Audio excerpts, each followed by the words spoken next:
En 1991, 8 personas entraron a una estructura sellada con una misión imposible: vivir 2 años sin contacto con el exterior, respirar su propio aire, comer solo lo que produjeran y demostrar que la humanidad podría sobrevivir en otro planeta.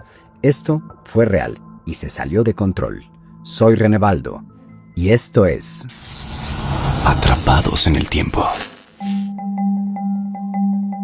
En medio del desierto de Arizona se levantó una de las estructuras científicas más ambiciosas jamás construidas, un complejo hermético de cristal y acero, del tamaño de varios campos de fútbol, diseñado para replicar los ecosistemas de la Tierra: selva tropical, océano artificial, desierto, sabana, zona agrícola y hábitats humanos. Todo conectado en un sistema cerrado. El proyecto se llamó Biosfera 2 porque la Tierra era la Biosfera 1 y este sería su espejo perfecto.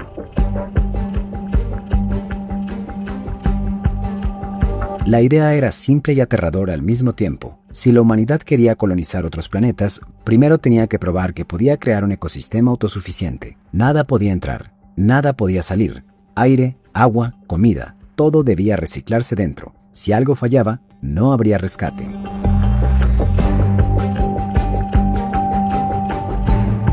El 26 de septiembre de 1991, 8 personas cruzaron la esclusa de entrada. 4 hombres y 4 mujeres, científicos, médicos, agricultores, biólogos, personas preparadas física y mentalmente para el aislamiento extremo.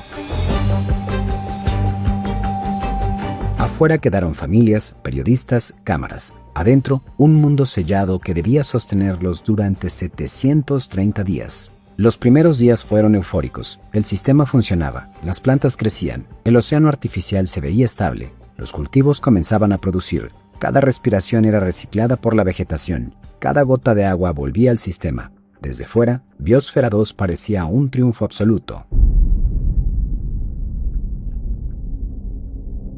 Pero muy pronto algo empezó a fallar. El oxígeno comenzó a descender lentamente, no de forma dramática, no lo suficiente para activar alarmas inmediatas, pero lo suficiente para que los cuerpos lo sintieran.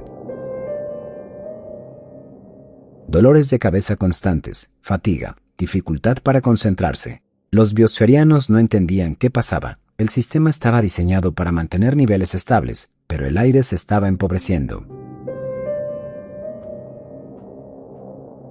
Mientras tanto, la comida se convirtió en un problema. Las cosechas no rendían lo esperado. Plagas inesperadas atacaban los cultivos.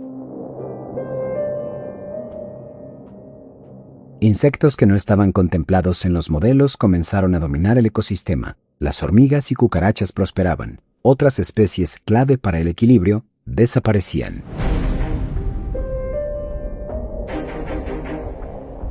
El peso de los participantes comenzó a bajar de forma alarmante. Algunos perdieron más de 15 kilos. El hambre dejó de ser una molestia y se convirtió en una constante. Comer ya no era rutina, era supervivencia. Cada decisión agrícola tenía consecuencias directas en el plato de mañana.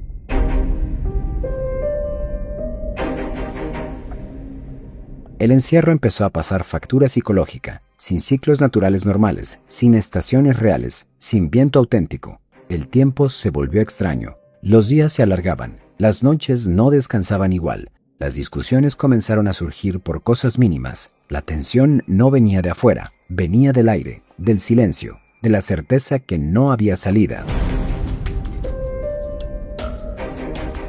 Desde el exterior el proyecto seguía siendo presentado como un éxito. Millones de dólares invertidos, expectativas científicas enormes. Nadie quería admitir que algo estaba saliendo mal. Pero dentro de Biosfera 2, la realidad era otra. El ecosistema no se estaba autorregulando, estaba colapsando lentamente.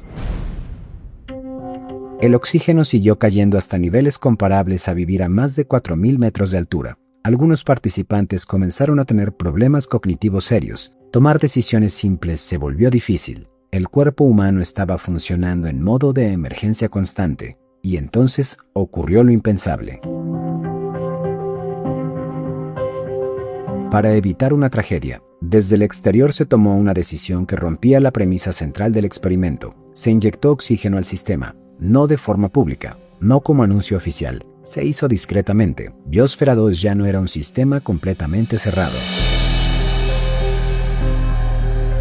En ese momento el experimento cambió para siempre. Adentro, los biosferianos comenzaron a dividirse. Dos grupos opuestos, uno convencido de que el proyecto debía continuar a cualquier costo, otro seguro de que se estaba poniendo en riesgo la vida humana por una idea que ya había fallado. Las discusiones dejaron de ser científicas, se volvieron personales, ideológicas y emocionales. Biosfera 2, concebida como un modelo perfecto del futuro, se transformó en un microcosmos de conflicto humano, falta de recursos, aire limitado, comida insuficiente, poder, control y desconfianza, todo dentro de un espacio sellado donde no se podía escapar. Y lo más inquietante es que esto no era una simulación, no había botón de pausa, no había salida, todo lo que estaba pasando era real, documentado y observado por el mundo entero. El experimento continuó hasta completar los 2 años, las 8 personas salieron vivas, pero no salieron iguales, y el proyecto, lejos de demostrar que la humanidad estaba lista para vivir en otro planeta, dejó una pregunta incómoda flotando en el aire. Ni siquiera pudimos controlar un mundo artificial del tamaño de un edificio, que nos hizo pensar que podríamos controlar uno entero. Cuando el oxígeno fue inyectado desde el exterior, algo se rompió definitivamente dentro de la estructura. No fue solo un sistema cerrado, fue la confianza. Para algunos de los que estaban dentro, aceptar ese oxígeno era admitir que el experimento había fracasado. Para otros, era la única forma de seguir con vida. Esa diferencia de criterio dividió al grupo de forma irreversible. A partir de ese momento, la convivencia dejó de ser cooperación y se volvió resistencia. Los 8 participantes comenzaron a organizarse en 2 bandos claramente enfrentados. No se gritaban, no había violencia física, era algo peor: silencio. Decisiones tomadas sin consenso, información que dejaba de compartirse, cada grupo convencido de que el otro estaba saboteando el proyecto.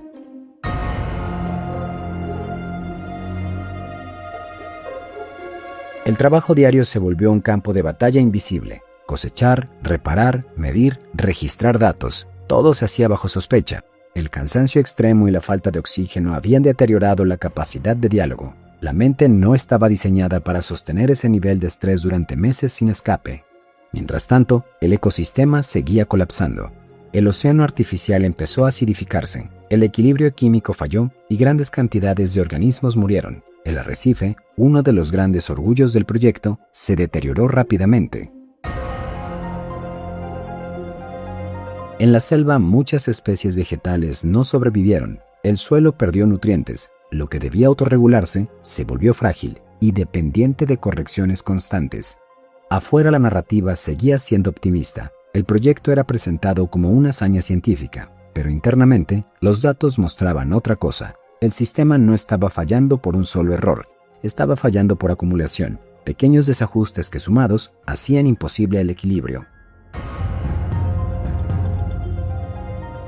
El hambre se volvió estructural. No había días buenos, solo días menos malos. Las raciones se ajustaban al límite. Comer dejó de ser social, se volvió funcional. Energía mínima para seguir trabajando. Algunos comenzaron a perder masa muscular de forma preocupante. Otros presentaban síntomas de desnutrición. La salud mental empezó a quebrarse. Insomnio, cambios bruscos de humor, estados de paranoia, la sensación constante de estar observado desde afuera, de ser parte de un espectáculo. Eso empeoraba todo.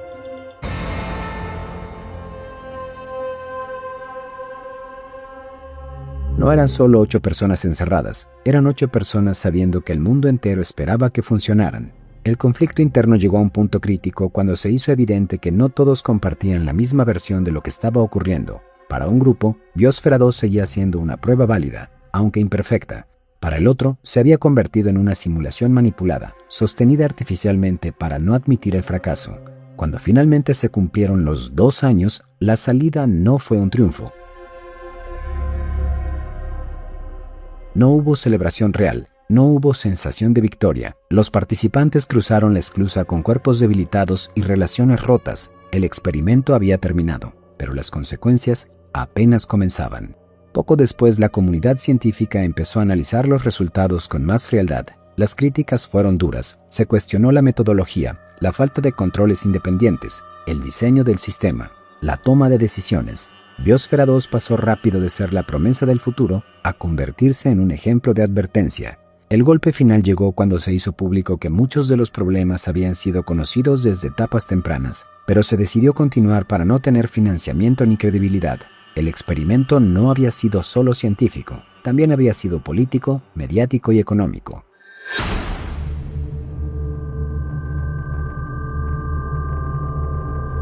Biosfera 2 no demostró que la humanidad estaba lista para colonizar otros mundos, demostró algo mucho más incómodo, que incluso en un entorno diseñado al milímetro, los sistemas complejos son impredecibles, que el equilibrio no se impone, que el control total es una ilusión.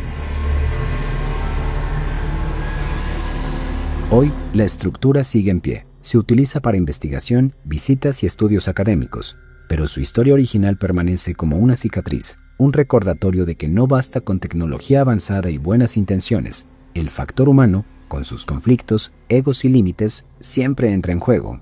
El experimento terminó, pero dejó una pregunta abierta que sigue vigente.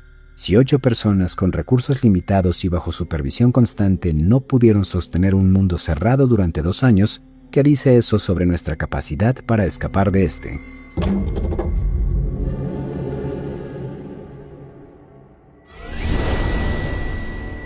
Soy René Baldo, y esto es